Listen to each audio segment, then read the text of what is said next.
حضرت نوح علیہ السلام کی قوم کی نافرمانیاں۔ حضرت نوح علیہ السلام 950 برس تک اپنی قوم کو خدا کا پیغام سناتے رہے، مگر ان کی قوم ایمان نہیں لائی، بلکہ طرح طرح سے آپ کی تحقیر و تذلیل کرتی رہی اور قسم قسم کی اذیتوں اور تکلیفوں سے آپ کو ستاتی رہی،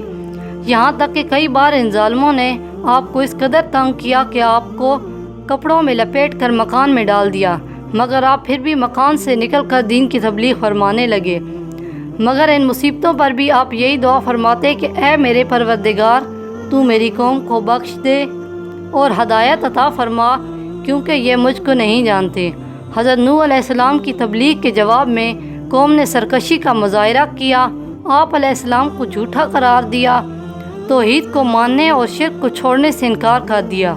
اور اس کے علاوہ دھمکی دی کہ اگر تم اپنے واعظ و نصیحت اور دین کی دعوت سے باز نہ آئے تو ہم پتھر مار کر قتل کر دیں گے۔ اس انکار اور تکذیب اور دھمکیوں کے ساتھ آپ علیہ السلام کی شان میں گستاخانہ جملے بھی کہنے لگے،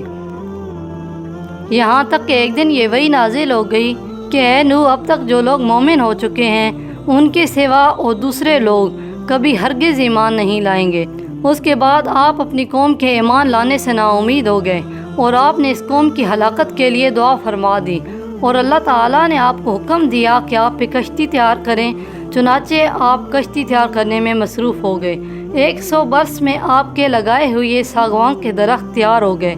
آپ نے ان درختوں کو کاٹا اور ان کی لکڑیوں سے ایک کشتی بنا ڈالی۔ اس کشتی میں آپ نے 3 درجے بنائے، نچلے درجے میں درندے پرندے حشرات الارض وغیرہ تھے، درمیانے درجے میں چوپائے اور جانوروں وغیرہ کے لیے آپ نے جگہ بنائی، جبکہ بالائی طبقے میں خود اور مومنین کے لیے جگہ بنائی۔ جب آپ کشتی بنانے میں مصروف تھے تو آپ کی قوم آپ کا مذاق اڑاتی تھی،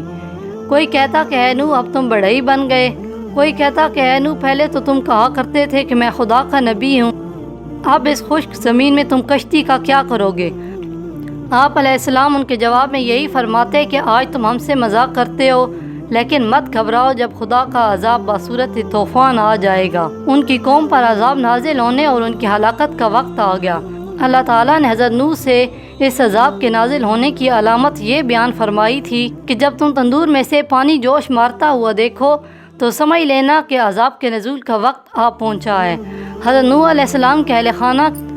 کی کل تعداد 7 تھی، اور جو لوگ حضرت نوح علیہ السلام پر ایمان لائے تھے ان کی تعداد 80 تھی۔ حضرت نوح علیہ السلام نے طوفانی عذاب کے وقت اللہ تعالیٰ سے اپنے بیٹے کی نجات کے متعلق سفارش کی، اللہ تعالیٰ نے ان کو اس سفارش سے روک دیا۔